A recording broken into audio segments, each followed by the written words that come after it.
The first thing I noticed was the missing mailbox. The second thing I noticed was the HOA sign standing beside my driveway like someone had already decided my property belonged to them. I had driven down that road for more than 30 years, and I knew every detail of it. I knew the old oak tree near the entrance where my father used to park his truck before walking the rest of the way to the cabin. I knew the section of gravel that always collected rainwater after a storm. I knew the exact moment when the trees opened up and Silver Pine Lake appeared in the distance. To most people, it was just a private road leading to an old cabin. To me, it was the place where my family history was written. My father built that cabin in 1985 when the lake was still quiet and mostly untouched. Back then, there were no large homes surrounding the shoreline, no community entrance signs, no homeowners association meetings about access, rules, or control. There was only the lake, the forest, and a small cabin where my family could escape the noise of everyday life. My father was not someone who built things to impress people. He built things to last. Every board on the porch was measured carefully. Every repair around the dock was done properly. Every improvement had a reason behind it. When I was younger, I did not always understand why he spent so much time on small details. I wanted things finished faster. I wanted to use the cabin instead of watching him spend hours making sure everything was exactly right. He always told me the same thing. If something is worth keeping, it is worth taking care of. Years later, those words became more important than I ever expected. That morning, I thought I was going to have a normal weekend. I stopped for coffee, picked up a few supplies, and drove toward the cabin to repair some old boards on the porch before spending the afternoon by the lake. But when I turned onto the gravel road, something immediately felt wrong. The mailbox that had been there for years was gone.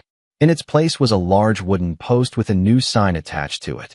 Silver Pines Lake Estates Community Access Area. I slowed the truck and stared at it. At first I thought I had missed something. Maybe there had been a notice. Maybe someone had contacted me. Maybe there was a simple explanation. But there was nothing. No letter. No phone call. No conversation. Just a sign standing beside the road that led directly to my property. I stepped out of the truck and walked closer. That was when I noticed the white SUV parked near the trees. The driver's door opened, and Victoria Whitmore stepped out. Victoria was the president of Silver Pines Lake Estates Homeowners Association. I had seen her at community meetings before. She was always prepared, always organized, always confident that she understood every situation before anyone else in the room. She carried a tablet in one hand and a leather folder in the other. "Ethan Caldwell," she said with a polite smile. "I was wondering when you would notice the changes." I looked at the sign, then back at her. "What changes?" Victoria walked closer and pointed toward the road. "Silver Pines has been reviewing access around the lake. We are making improvements to create better organization for everyone." I looked at the sign again. "Everyone?" I asked. "Including me?" She smiled. "Of course. The community benefits when everyone follows the same system." I looked down the road toward my cabin. "What system are you talking about?" Victoria opened the folder and removed several pages. "The HOA has been managing this area for years. With more residents using the lake, we need clearer boundaries and better control." The word control stood out immediately. "Do those documents show that the HOA owns this road?" I asked. For a brief moment, Victoria stopped. It was quick, almost impossible to notice. But I noticed. "The HOA has maintained this area for a long time," she replied. I nodded slowly. Maintaining something is not the same as owning it. Behind her, two board members stood near the SUV. One of them was Richard Bell, a neighbor I had known for years. He looked uncomfortable. Not angry, not defensive, just uncertain. Victoria folded her arms. "Ethan, you need to understand that Silver Pines has grown. More families live here now. More people use these areas." I looked toward the lake. She was right about one thing. The area had changed. New homes had been built. More people had moved in. Growth was normal. But growth did not erase property boundaries. It did not rewrite old documents. And it did not transfer ownership. "I understand the community has changed," I said. "But that does not change who owns the land." Victoria gave a small smile. "I think you are looking at this too narrowly." That sentence told me exactly how she saw the situation. She believed this was a disagreement between two opinions. But property was not decided by confidence. It was not decided by popularity. It was decided by what the official records said. I could have argued right there. I could have demanded that the sign be removed. But my father taught me something years ago. When someone is completely certain they are right, the smartest thing to do is understand why they believe it. So I took a sip of coffee and looked back at Victoria. Before you start changing things around my property, I said, you should probably check who actually has the right to make those decisions. For the first time that morning, Victoria did not immediately respond. She looked at me for a moment, then returned to her SUV. We will discuss this later, she said. She drove away with the board members following behind her. I stayed there beside the new sign for several minutes. The lake was calm. The trees moved gently in the wind. Everything looked exactly the same except for that one thing standing beside my road. Someone had made a major decision about my property without asking the simplest question first. Who actually had the right to control this? And I had a feeling that answer was about to reveal a much bigger mistake than anyone at Silver Pines expected. For the next several days, the new HOA sign remained beside my driveway exactly where Victoria Whitmore had placed it. Every morning when I drove toward the cabin, I saw the same words standing there as if they had always belonged on that piece of land. Silver Pines Lake Estates Community Access Area. It was only a sign, a few pieces of wood, and some painted letters. But what it represented was much bigger. It was a statement. Someone had decided they had authority over a place my family had cared for long before Silver Pines Lake Estates existed. What bothered me most was not the sign itself. It was how quickly everyone accepted it. Nobody stopped to ask who approved it. Nobody asked to see the documents behind it. Nobody questioned whether the HOA actually had the right to make decisions about that road. The sign looked official, and for many people, that was enough.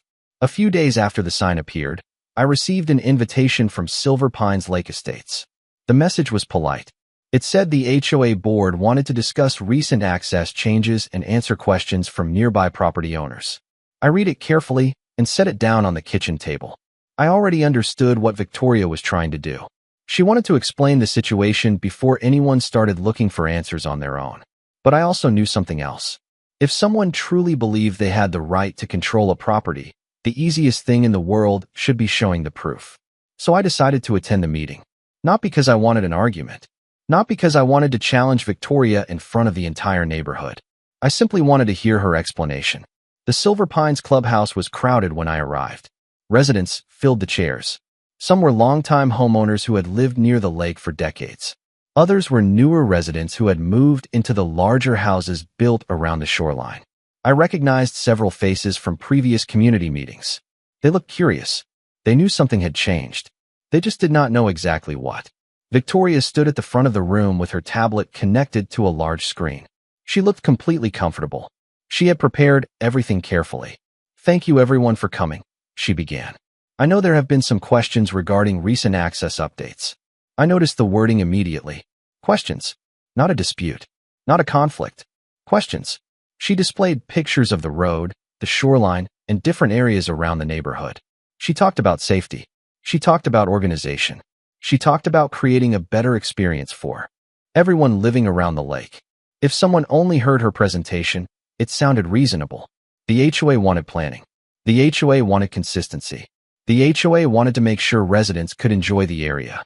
But there was one thing missing.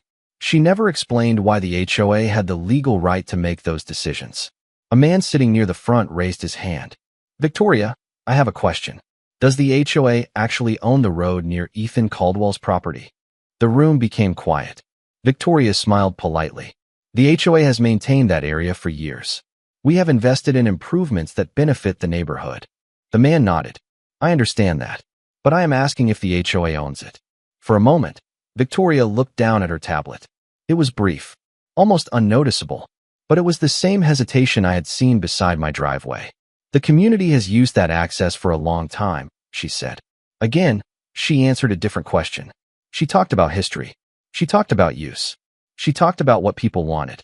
But ownership was something else entirely. I watched several residents begin to notice the difference. They were not against Victoria. They were simply realizing that the answer they expected was not being given. After the meeting ended, I walked outside and found Richard Bell standing near the parking lot. He looked like he had been waiting for me. "Ethan," he said, "I hope you understand nobody is trying to make this difficult." I looked at him. Then why was nobody asked before the sign was installed? Richard looked back toward the clubhouse. "I thought Victoria had everything handled." That answer explained more than he probably realized. Richard was not the person who created the situation. He was someone who trusted the person who claimed to have the solution. "Did you ever see documents showing the HOA owned the road?" I asked. He shook his head. "No. I saw improvement plans, community proposals, budget discussions. I assumed the legal side had already been taken care of." I nodded slowly. That was the part many people missed. Plans showed what someone wanted to build. Budgets showed what someone wanted to spend. Community approval showed what people supported. But none of those things automatically proved ownership. On the drive back to the cabin, I kept thinking about that conversation. The HOA did not need everyone to know every detail. They only needed everyone to believe the same version of the story. That evening, I opened the old filing cabinet in my office. It was the same cabinet my father used to store property papers, maps, and receipts. Some folders had not been touched in years. I pulled out the first one and placed it on the kitchen table. I was not looking for a fight with Victoria. I was not trying to embarrass anyone. I simply wanted to know what the records actually said. Because Victoria had spent a lot of time explaining why she believed she was right. But she had never shown the one thing that mattered most. Proof. The old filing cabinet had been sitting in the corner of my office for years. It was one of those things I walked past every day without really noticing anymore. But my father was never someone who threw away important details. He believed that anything connected to the cabin was worth preserving. He kept receipts from repairs. He kept maps from property surveys. He kept handwritten notes about improvements he made over the years. When I was younger, I used to laugh and tell him he saved too much paperwork. He would just smile and say, "You never know when a small detail will become the thing that matters most." Sitting at the kitchen table that night, I finally understood exactly what he meant. I placed the folders in front of me and started reviewing them one by one. I was not looking for a way to embarrass Victoria Whitmore. I was not trying to prove someone wrong. I simply wanted to know if my memory matched the official information. The first folder contained the original purchase documents from 1985. Inside was the survey map from when my father bought the property. The paper was older now. The edges were worn, but the information was still clear. The cabin was marked. The shoreline was marked. The access road was marked. I followed the boundary line slowly with my finger. Everything looked exactly the way I remembered. The road beside my driveway was connected to my property. The shoreline near the cabin was part of the original parcel. But I wanted more than my own memory. I wanted confirmation from someone whose job was to know these things. I did not want to make the same mistake Victoria had made. I did not want to assume. The next morning, I drove into town and visited the county records office. It was a simple building. Nothing impressive. No large entrance. No special decorations. Just shelves of documents, computers, and people who spent their days protecting information that most property owners only searched for when something went wrong. Sarah Mitchell was working behind the front counter when I walked in. She had helped me with paperwork years earlier and recognized me immediately. "Ethan Caldwell," she said. "It has been a while." I placed the folder on the counter. "I need to verify some property information." Sarah looked through the documents while I explained what happened. I told her about the HOA sign. I told her about Victoria saying the area was under community control. I did not tell her what I believed the answer would be. I wanted the records to speak first. She entered the information into the system and reviewed several files. After a few minutes, she leaned closer to the screen. "That is interesting," she said. I looked at her. "What did you find?" She pointed toward the property map. "This access road is still connected to your parcel." I waited for her to continue. "There is no recorded transfer showing that Silver Pines Lake Estates owns this road." I looked at the screen quietly. There was something powerful about seeing the information officially confirmed. Not because I wanted to win against Victoria, because it meant this was not about two different opinions. It was about what the documents actually showed. Sarah continued reviewing the records. "Let me check the shoreline information too." She opened older files and compared them with newer maps. The room became quiet while she searched. After several minutes, she stopped. "Ethan, you should see this." She turned the monitor toward me. The shoreline connected to my property had never been transferred either. No sale. No agreement. No recorded change in ownership. I looked at the information carefully. Suddenly, several things I had noticed over the years started making more sense. The additional dock sections. The boat spaces near the water. The signs carrying the Silver Pines name. These were not random improvements. They were part of a larger system built around something nobody had verified. The HOA had not simply maintained a shared area. They had expanded their control based on a belief that was never confirmed. I thought back to Victoria standing beside my driveway. She had spoken with complete confidence. She had acted as if the decision was already final. But confidence could not replace documentation. Before I left, Sarah printed copies of the records for me. "Keep these organized," she said. "Property issues usually come down to details." I thanked her and carefully placed everything into my folder. On the drive back to Silver Pine Lake, I passed the entrance to the HOA neighborhood. From the outside, everything looked perfect. Beautiful homes, clean landscaping, boats along the shoreline, a community that appeared completely organized. But now I saw something different. Behind all of it was a question nobody seemed to have asked. How much of Silver Pines had been built around an assumption? When I returned to the cabin, I placed the county records beside my father's original survey. 2 sets of documents. 2 different moments in time. One showed where everything began. The other showed what had changed since then. And between those pages was the answer Victoria Whitmore never looked for. She had been making decisions about property she never actually had the right to control. The county records answered the question I had been trying to confirm, but they also made me think about something much deeper. Sitting at the kitchen table with my father's old survey beside the official documents from the county office, I realized this was never just about a sign beside my driveway. It was never just about a road. It was never just about access to a shoreline. It was about a place that carried decades of memories.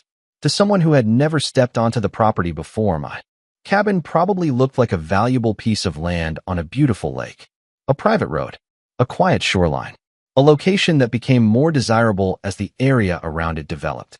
But I did not see it that way. I saw the place where my father taught me lessons I still carried today. My father built the cabin in 1985 when Silver Pine Lake was still a completely different world. Back then, the shoreline was mostly trees. The roads were simple gravel paths. The few people who lived nearby knew each other. Nobody was talking about community access plans or neighborhood control. People came to the lake because they wanted peace.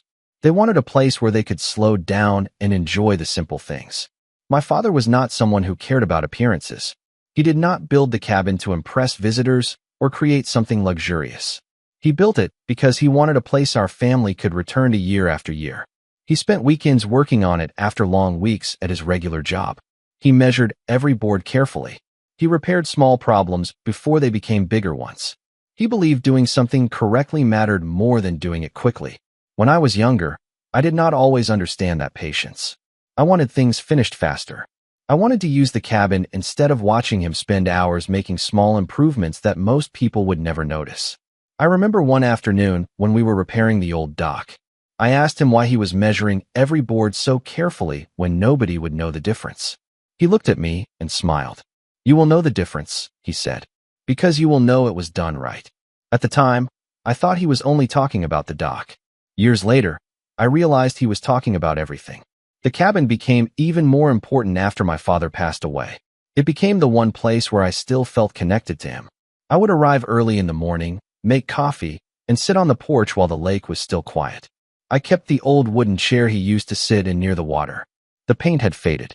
The wood had aged, but I never replaced it. It was not valuable because of what it cost. It was valuable because of who had used it. That was why Victoria Whitmore's decision bothered me. It was not because she wanted people to enjoy the lake. I understood that. A lake is meant to be enjoyed. The problem was the way she approached it. She looked at the open areas around the water and immediately saw opportunities for management. She saw places where the HOA could add improvements. She saw areas where the community could expand access. But she never stopped to ask whether she had permission. After reviewing the documents, I walked along the shoreline again. This time, I looked at everything differently. I noticed the newer dock sections, the boat spaces, the signs carrying the Silver Pines name. These were not random changes. They represented years of decisions made by people who believed they had authority. The sign beside my driveway was only the first thing I noticed. The bigger issue was everything that had been built around that belief. That evening, my phone rang. It was Victoria. Her voice sounded calmer than before. "Ethan," she said, "I think we should talk again. There may have been some misunderstandings." I looked out the window toward the lake. The same lake my father looked at decades earlier. The same water I still washed whenever I needed a quiet moment. I agree, I said. We should talk. Because sometimes the best way to understand why someone made a decision is to let them explain it in their own words. And I wanted to hear exactly how Victoria Whitmore believed she gained control over something she never actually owned. Victoria Whitmore arrived at the cabin 2 days after our phone conversation. She arrived exactly at 10 in the morning, just as she said she would. That did not surprise me. Victoria was someone who believed preparation created certainty. She liked schedules. She liked organized meetings. She liked walking into a conversation with every document arranged and every possible response already considered. Her white SUV stopped near the gravel driveway, and she stepped out holding the same leather folder I had seen beside the HOA sign. Richard Bell came with her, along with Caroline Pierce, another member of the HOA board. They walked toward the porch together while I waited outside. For a moment, nobody said anything. The lake behind them was calm. The trees moved gently in the breeze. It was almost strange how peaceful everything looked compared to the disagreement happening in front of me. Victoria looked around the property before speaking. Her eyes moved from the cabin to the dock, then toward the shoreline. I noticed something about the way she looked at the area. She was not seeing the memories connected to it. She was seeing a place that needed to be organized.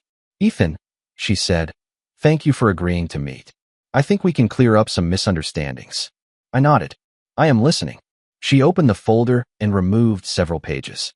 Silver Pines Lake Estates has invested significant time and resources into improving this area. Residents have supported these projects, and they have become important parts of the community. I looked at the papers in her hand. What exactly are you saying the HOA controls? Victoria paused briefly. The access road, the waterfront areas, the boat spaces. This time, she did not say management. She said control. I looked at her carefully. Do you have any recorded documents showing that the HOA owns those areas? The question changed the atmosphere immediately. Nobody became upset. Nobody argued. But everyone noticed the silence that followed. Victoria looked down at the folder. The HOA has maintained those areas for years. I nodded. Maintenance is not ownership. Richard looked toward the lake. Caroline looked through her notes. They both understood the difference. Victoria closed the folder. Ethan, I think you are focusing too much on technical details. I looked back toward the old dock my father built. Technical details are usually what decide property issues. She took a breath. The community has invested time and money into these improvements. People rely on them. I believe that. I had no reason to doubt that residents enjoyed the lake or appreciated the work done around the neighborhood. But using something and owning something were not the same. Victoria, I said, I am not trying to stop people from enjoying the lake. That was never the problem. The problem is that decisions were made about my property without anyone asking. She looked toward the water. You have to understand that Silver Pines is different now. It has grown. I nodded. I understand that. But growth does not change property records. For the first time, Victoria did not have an immediate response. The confidence she had shown beside the sign was not as strong. I think we have different views of what happened here, she said. Maybe, I replied. That is why the documents matter. The meeting ended shortly after that. Victoria gathered her papers and walked back toward her SUV. Richard stayed behind for a moment. Ethan, he said quietly, I honestly did not know the situation was this complicated. I looked at him. Most people did not. After they left, I went back inside the cabin and called Daniel Harper. I explained the conversation exactly as it happened. I did not add emotion. I did not exaggerate. I simply repeated the facts. The sign, the shoreline, the boat spaces, the statements Victoria made. Daniel listened carefully. When I finished, he asked one question. Did she show you any ownership documents? No, I answered. There was a short pause. Then do not argue with assumptions, Daniel said. Let the paperwork speak. That evening, I sat at the kitchen table with the county records spread out in front of me. The more I reviewed them, the clearer the situation became. Victoria believed she had authority because the HOA had acted like it had authority for years. Residents believed it because they trusted the HOA. The entire system depended on one thing. Nobody had stopped to verify the foundation underneath it. But now the question had finally been asked. And once the records were examined, the answer could not be ignored. Daniel Harper arrived at the cabin the following morning with a folder that was much thicker than the one he had brought before. I noticed that immediately. Daniel was not someone who carried extra paperwork without a reason. He placed the folder on the kitchen table, looked toward the lake for a moment, and then sat down across from me. "Ethan," he said, "I spent more time reviewing the history of this property last night. There is something important you need to see." He opened the folder and pulled out several maps, photographs, and copies of older documents. The first document was the original survey from when my father purchased the land. The second was a newer development map showing how Silver Pines Lake Estates expanded over the years. Daniel placed them side by side. "Look here," he said.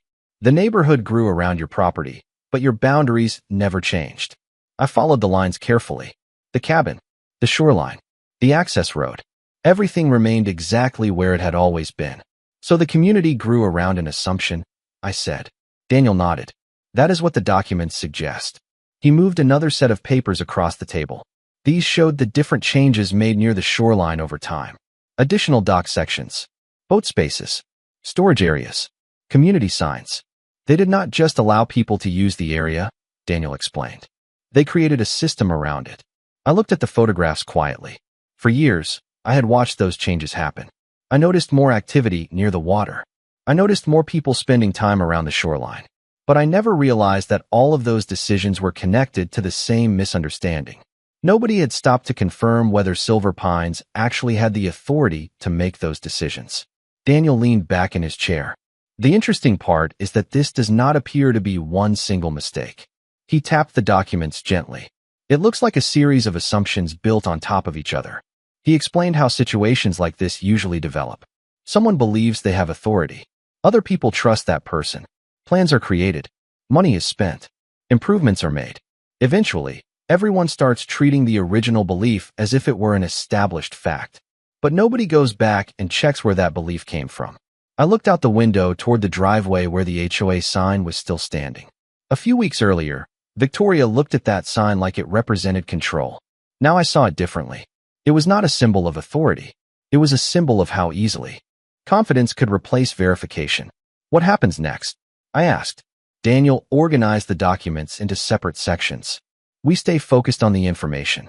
The strongest position is not proving Victoria wrong. The strongest position is showing what the documents say." I understood exactly what he meant. This was never about humiliating anyone. It was about correcting something that should have been handled properly from the beginning. Later that afternoon, I walked down to the shoreline. The lake was calm, and a few residents were out on the water. I watched them for a while. That was the part one kept thinking about.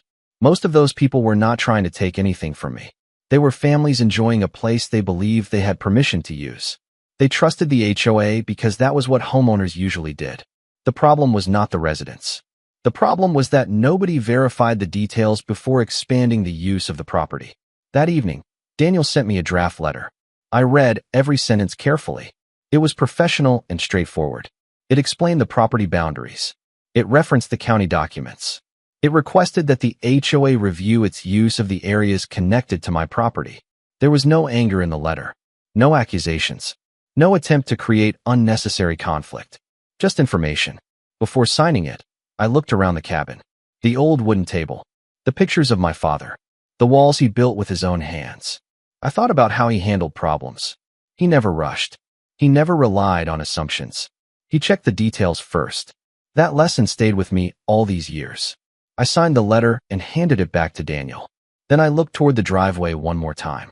Victoria had spent years believing that control came from position, influence, and community approval. But there was one thing she had overlooked. Before anyone can make decisions about a property, they need the right to do so. And soon, everyone at Silver Pines would have to answer the same question I had been asking from the beginning. Who actually has the right to decide what happens on this land? The letter reached Silver Pines Lake Estates on a Tuesday morning. Daniel Harper made sure it was delivered exactly the way we planned. No accusations. No emotional language. No attempt to turn the situation into a personal conflict. Just the information that mattered. The letter explained the property boundaries, referenced the county documents, and requested that the HOA review its use of the driveway access, shoreline areas, and boat spaces connected to my property. It was not written to start a fight. It was written to create a clear record. After Daniel confirmed it had been received, I returned to the cabin and waited. Waiting was the hardest part. Not because I doubted the documents. I knew what the records showed. The difficult part was watching people react when something they had believed for years suddenly had to be questioned. For several days, nothing changed on the surface. The HOA sign remained beside my driveway.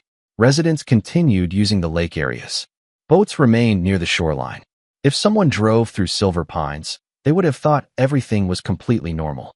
But inside the community, questions were beginning to spread. The first person who came to the cabin was Richard Bell. He arrived one afternoon in his pickup truck and parked near the driveway. When he walked toward the porch, I immediately noticed that he looked different from the man who had stood beside Victoria when the sign was installed. Before, he looked like someone supporting a decision. Now, he looked like someone trying to understand one.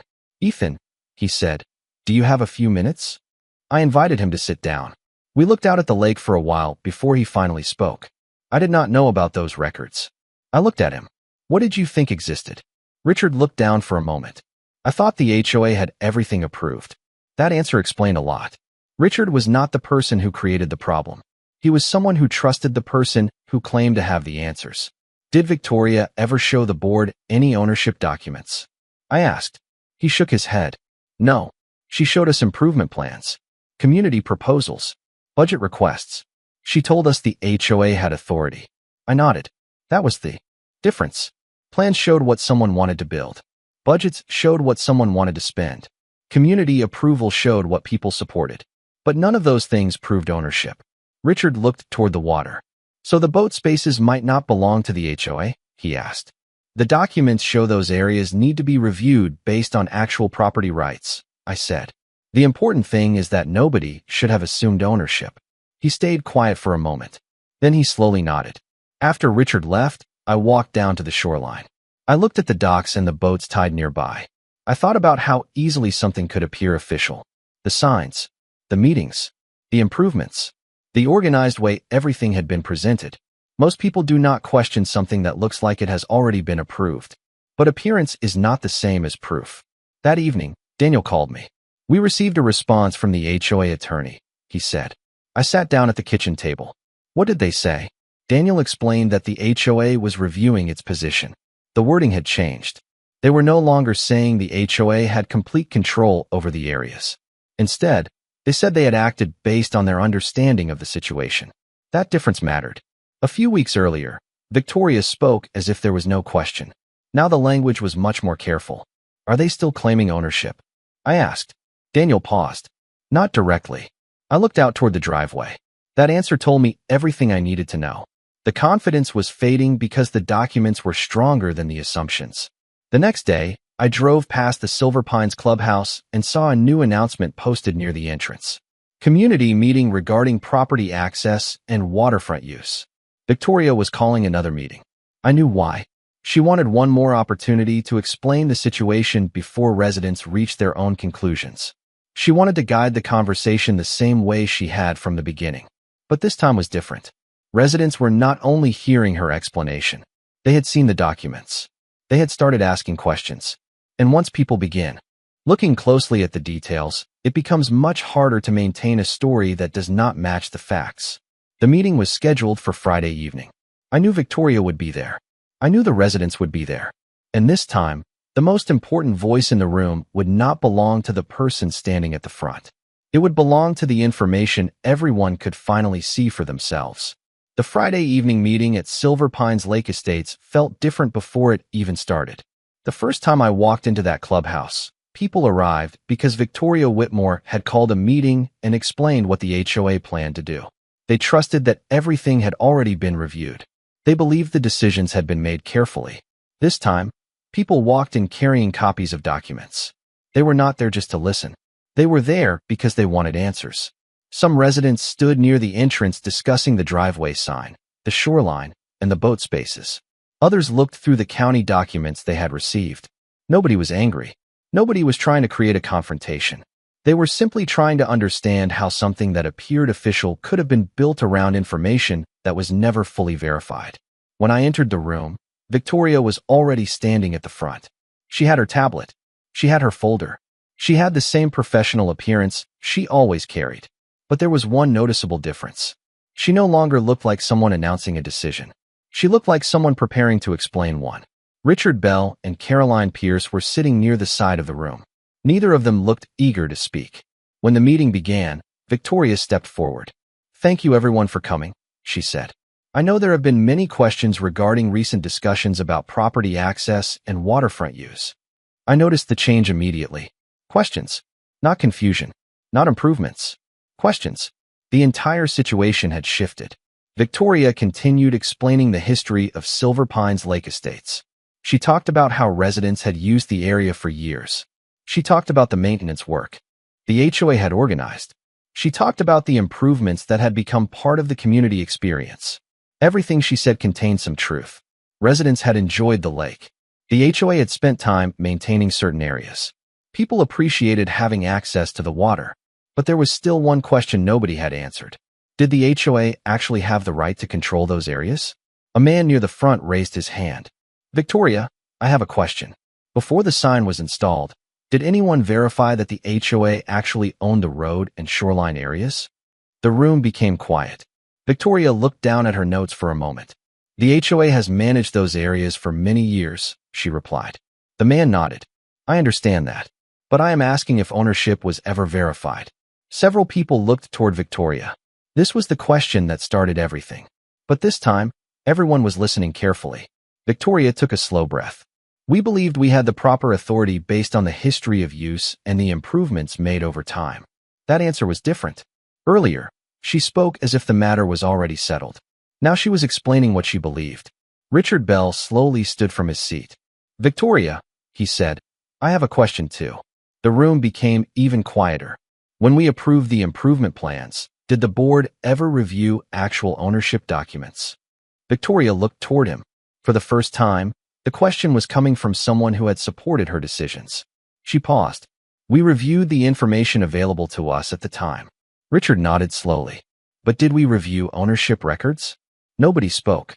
The silence answered the question before anyone did. Daniel Harper stood from his seat near the back of the room. He introduced himself and explained that he was representing me regarding the property information. His approach was exactly the same as always. Calm. Professional. Focused on the documents instead of emotions. "This discussion is not about whether residents enjoyed these areas," Daniel said. "The question is whether the HOA had the legal authority to make decisions about property that was never transferred to the association." He placed copies of the county records and surveys on a table near the front. Residents slowly moved closer to review them. I watched their reactions carefully. Nobody celebrated. Nobody tried to embarrass Victoria. They were simply surprised. They had believed someone had already checked everything before moving forward. One resident picked up the survey and studied it carefully. "So this road was never owned by the HOA?" he asked. Daniel explained the information clearly. Another resident looked at the shoreline records. "And these boat spaces were created without a recorded transfer." Daniel nodded. "That is why the arrangements need to be reviewed based on actual property rights." The room became quieter as people connected the details. The sign, the driveway, the docks, the community plans. Everything had grown from one assumption that nobody had stopped to verify. Victoria sat quietly for several minutes. For the first time since I met her, she did not have an immediate response for every question. The meeting continued for almost an hour. Residents asked what would happen next. They asked why the records had not been reviewed earlier. They asked how the situation would be corrected. Those were reasonable questions. And nobody in the room had an easy answer. After the meeting ended, several neighbors came over to speak with me. One older resident shook my hand. "I honestly thought everything had already been approved properly," he said. I nodded. Most people did. That was the truth. The residents were not the problem. They trusted the information they were given. The problem was that nobody checked the foundation before building decisions on top of it. Over the next several days, changes started happening. The HOA sign beside my driveway was removed. The access issue was reviewed. The waterfront arrangements were reconsidered. Residents received updates about the next steps. The boat spaces connected to those areas would need to be handled through proper agreements instead of assumptions. Slowly, everything began moving back toward reality. Not because someone won a personal battle. Not because someone forced anyone to admit defeat. Because the information finally matched the decisions being made. One evening, I sat on the porch of my cabin and watched the sunset over Silver Pine Lake. The driveway was open again. The water was calm. The place felt like it belonged to the memories I had always known. But I also knew there was still one final conversation left. Victoria had spent years believing authority came from her position and the trust people placed in her. Now she had to face something much simpler. A position can create responsibility. It cannot create ownership. The weeks after the community meeting were much quieter than the weeks before it. The HOA sign beside my driveway was gone. The road looked the way it had for decades, just a simple gravel path surrounded by trees leading toward the cabin. Every morning when I drove down that road, I noticed the same things I had noticed my entire life. The old oak tree near the entrance. The curve where my father used to slow the truck before reaching the cabin.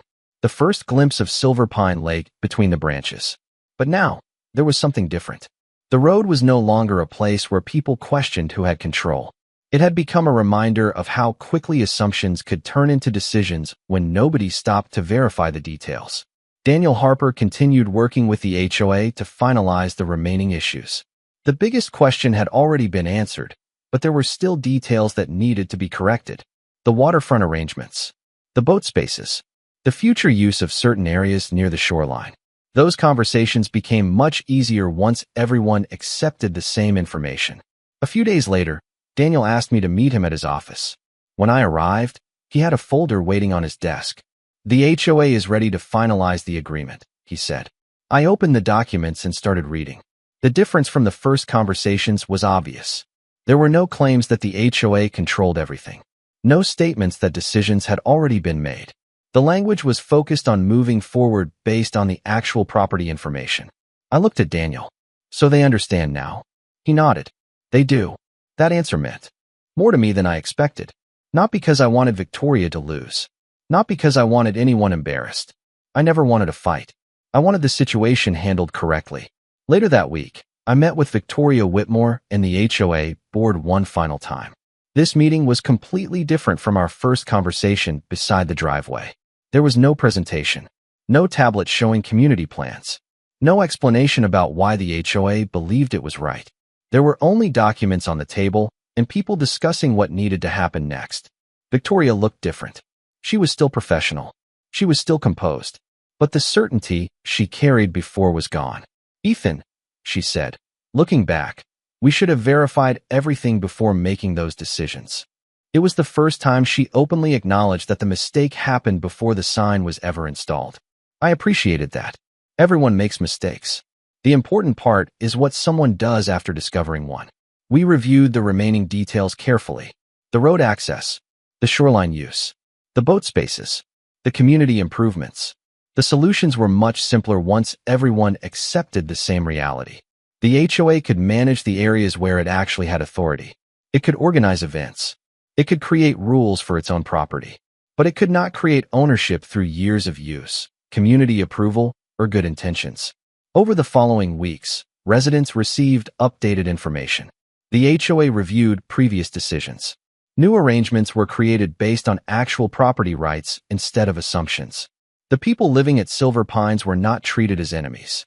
They were simply given the information they should have had from the beginning. One evening, I sat on the old dock with a cup of coffee and watched the sun disappear behind the trees. The lake was calm. The cabin was quiet. For the first time in months, everything felt normal again. I looked toward the cabin and thought about everything that had happened. The sign, the meetings, the documents, the questions nobody asked until it became impossible to ignore them. Then I looked at the old wooden chair sitting on the porch. The same chair my father used when he watched the lake in the mornings. The paint was faded. The wood was worn, but it was still there, just like the lessons he left behind. My father never tried to win arguments by being the loudest person in the room. He believed in patience. He believed in careful work. He believed that the details mattered. Years later, those simple habits protected the place he built. The answer had never been hidden. It was sitting in old surveys. It was stored in county files. It was written down long before anyone thought there would be a disagreement. The mistake was not that the information did not exist. The mistake was that nobody looked for it. Victoria believed authority came from her position. She believed a community decision could create a right that was never transferred. She believed enough people accepting something could make it official. But property does not work that way. A position can create responsibility. It cannot create ownership. A group decision can create plans. It cannot create ownership. Confidence can create certainty. It cannot create ownership. The documents always had the final answer. The cabin was still standing. The road was open. The lake was peaceful again. And as I sat there watching the sunset over Silver Pine Lake, I thought about the day Victoria placed that sign beside my driveway. She believed she was creating a boundary. She believed she was establishing control. But in the end, that sign did something completely different. It revealed the question everyone should have asked before making any decision. Who actually had the right to decide what happened on this land? The answer was there all along. Not in a meeting, not in a title, not in the confidence of the person making the decision. It was in the quiet documents that had been sitting in my father's filing cabinet for decades, waiting for the moment when someone finally needed the truth.